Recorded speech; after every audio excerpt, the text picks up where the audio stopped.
አላህ ወጥቶ ከመቅረት ከድንገተኛ ነገር ሁላችንም የሚጠብቀን። እንደኔ መዳም ቤት ውስጥ ራሳችሁ ጋዝ የምትቀይሩ እህቶቼ እባካችሁን ጥንቃቄ አድርጉ። አሰላሙ አለይኩም ወራህመቱላሂ ወበረካቱ። ክርስቲያን ወገኖቼ ሰላም ብያለሁ። እንዴት ናችሁ? እኔ ያለው አልሐምዱሊላህ። ውድ ቤተሰቦቼ አላህ ወጥቶ ከመቅረት ሁላችንም የሚጠብቀን። የዛሬ መልእክቴ ልክ እንደኔ አረብ ቤት ውስጥ ለምትሰሩ እህቶቼ ራሳችሁ በተለይ ጋዝ የምትቀይሩ ከሆነ እንዲሁም ደግሞ እናንተ ከወጣችሁ በኋላ ልጆችም ሆነ አረቦቹ ጋዙን የሚነካኩባችሁ እህቶች ጥንቃቄ አድርጉ ማለት እፈልጋለሁ። እሱ ምንድነው መሰላችሁ? እዚህ ዱባይ ውስጥ እንግዲህ አንዲት እህታችን አላህ ይዘንላል፣ ለቤተሰቦቿም አላህ ሶብርን ይስጣቸው፣ በጋዝ ፍንዳታ ምክንያት ትናንትና ህይወቱ አልፏል ማለት ነው። የሀገሬ ልጆች እንግዲህ ስለአሟሟቷ በጣም ብዙ ነገር እየተባለ ነው። ብቻ ልጅቱ ከ90% 95% የሚሆነው የሰውነቷ ክፍል ሙሉ በሙሉ እንደተቃጠለ ሀታ የለበሰችው ሂጃቧ ሳይቀር ከባድ ነው ወላሂ። ሂጃቧ ሳይቀር እዚያው ተቃጥሎ እንደቀረ ልብሷ ምናምን ሁሉ ብቻ 95% አሰቡት ሙሉ በሙሉ በሉት እንደተቃጥላ እንደነበረ። ሕክምና ብትገባም ልጅቱ መትረፍ እንዳልቻለች ነው እየተነገረ ያለ። የሀገሬ ልጆች በስደት ላይ ስንኖር ካላህ በታች ለራሳችን ያለነው ራሳችን ብቻ ነን። እሺ በማንም አትመኩ፣ ማንም ይደርስልኛል አትበሉ ወላሂ ማለት። ስለዚህ ልጅ የተባለውን ነገር ስለሰማው ነው። እሱ ምንድነው አሰሪዎቿ ራሳቸውን ነፃ ለማውጣት የተጠቀሙት ነገር። ልጅቷ ጋዝ ፈንድቶባት ነው የሞተችው። ግን ምን ብለው አስጻፏሉ? ልጅቷ በዋዘኝነት ነው እያወቀች ነው የሞተችው የሚል ነገር እንዳስጻፉ ተሰማ። በጣም አዘንኩኝ። እሱ ምንድነው ምን ነበር የሚባለው? ዋዘኝነት፣ እንዝላልነት ወይም ዋዘኝነት። ልጅቷ ጋዙ ክፍት እንደሆነ እያወቀች ሆን ብላ አውቃ እንደለኮሰችው ገባችሁ? እነሱ የተናገሩባት ማለት ነው።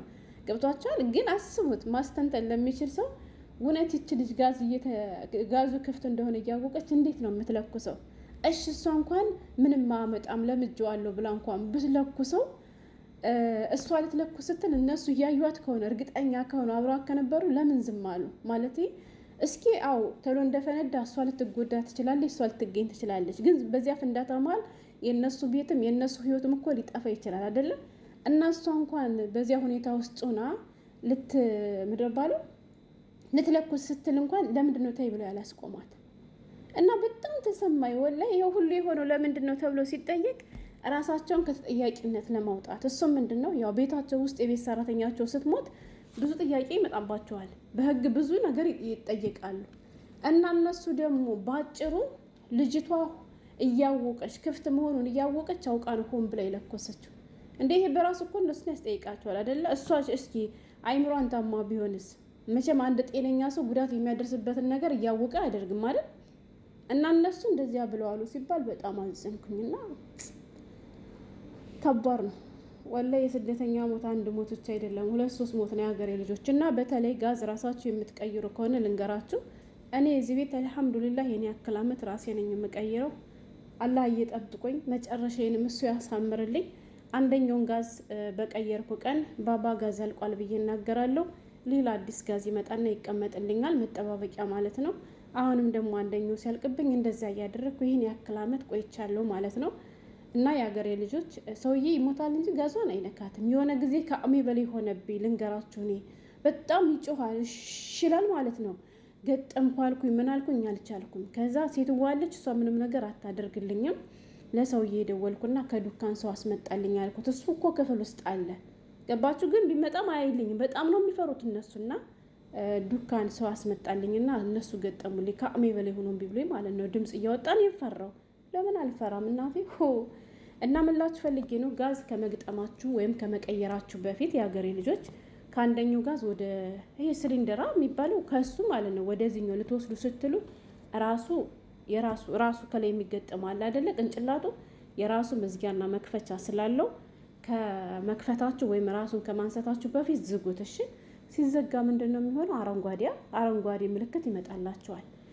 ከዛኛው ወስዳችሁ ከገጠማችሁት በኋላ ከቀየራችሁ በኋላ መገጠሙን ደግሞ እርግጠኛ ከሆናችሁ ያው ጋዙ እንዲሰራላችሁ ደግሞ አሁንም መክፈቻውን ነክታችሁ ስታበሩት ቀይ ምልክት ይመጣላችኋል ማለት ነው። እና ግን ከመክፈታችሁ በፊት ገጥማችሁ ጨርሳችሁ ድምፅ አለመኖሩን እርግጠኛ ሆኑ። እሺ እንዲሁም ደግሞ ጋዛችሁ በተለይ ውጭ ላይ ፀሐይ ላይ የሚቀመጥ ከሆነ ትንሽ ከባድ ነው እና ምሳ ሰርታችሁ ከጨረሳችሁ በኋላ ከእናንተ ውጭ ሌላ ሰው ማበስል ከሆነ ዝጉትና ትንሽ እረፍት ያደርግላችሁ። ለምን ብትሉ በተለይ አሁን ላይ አሁን እንኳን አልሐምዱሊላህ ትንሽ እየበረደ ነው ሙቀቱ።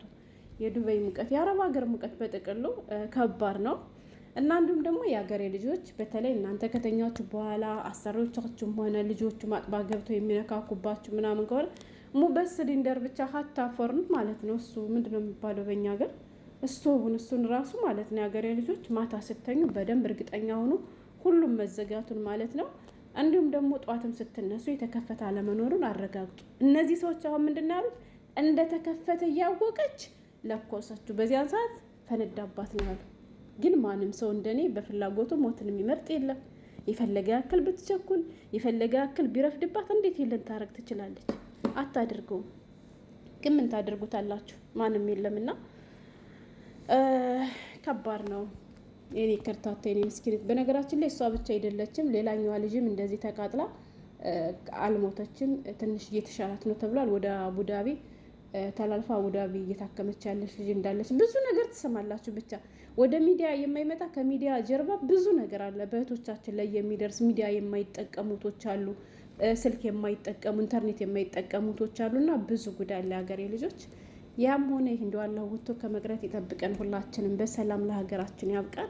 እንዳልኳችሁ ልጅቷ የፍኖተ ሰላም ልጅ ናት ተብላለች። ቤተሰቦቿ ከፍኖተ ሰላም ወደ አዲስ አበባ መጥተው ውክልና እንዳስጣፉ ሲነገርም ሰምቻለሁ። ለቤተሰቦቿም አላህ ሶብርን ይስጣቸው። ከባድ ነው። ልጅ ተለውጣ አፍርታ ትመጣለች ብሎ ቤተሰብ አይናይን እያየ ልጃችሁ እንዲሆነች ሲባል ስሜቱ በጣም ከባድ ነው። ምክንያቱም ሁላችንም የምናስበው ነው። ገባችሁ? ዛሬ ላይ እንዲህ ዝቅ ብለን የማንም ታዛዥ ነው ስንሽከረከረ የምንውለው ነገ የተሻለ ህይወት በሀገራችን እንኖራለን ብለን ነው። ያ የተሻለ ህይወት የምናፍቅለት ህይወት መጨረሻ ደግሞ እንዲህ ሲሆን ያማል የሀገሬ ልጆችና እንደው አላህ ከክፉ ነገር ይጠብቀን። ግን ሙበስ ጋዝ ብቻ ሀገሬ ልጆች ከደረጃ ስትወርዱ ስትዘልቁ ግቢ ስታጡ ማጥባት ስታጡ ጥንቃቄ አድርጉ። ገባችሁ? ማንም የለንም ካላ በታች ለራሳችን ለመቆም ያለብንና አላህ ሁላችንም ከክፉ ነገር ጠብቆ በሰላም ለሀገራችን ያብቃን እላለሁ። ግን በጣም አሳዘነችኝ። ከእሷ ማሟት ደግሞ የአረቦቹ መልስ ማለት ነው። ማለት ለእሷ መሞት ሳያስቡ የእነሱ መጠየቅ ነገር አሳስቧቸው በአጭሩ ለመዝጋት እንደተከፈተ እያወቀች ስታደርገው እናንተ ስለምን ዝም አላችሁ ተብሎ ሲጠየቁ ግን ምን መልሰው ይሆን? ከባድ ነው የሀገሬ ልጆች። በዚህ ሰዓት ማንም የለም። አላህ ይጠብቀን። ካላ በታች ግን ራሳችን ጠንካሮች መሆን አለብን። ገና ያለ አቅማችን ስንት ኃላፊነት በሰው ቤት ችለን የምንኖር ሰዎች ያለን። ወላሂ ስንት ጉድ፣ ስንት ኃላፊነት በሰው ቤት ስንት ኃላፊነት ተሸክመን የምንኖረው እና አላህ ኃላፊነታችንን በአግባቡ ተወተን እኛም በሰላም ለሀገራችን ያብቃን እላለሁ። ስለተከታተላችሁ ያመሰግናል። የሀገሬ ልጆች ለእህታችንም አላህ ይዘንላል፣ ለቤተሰቦቿም አላህ ሶብሩን ይስጣቸው። በሌላ የተሻለ ቪዲዮ እስከምንገናኝ ሰላም ሁኑልኝ።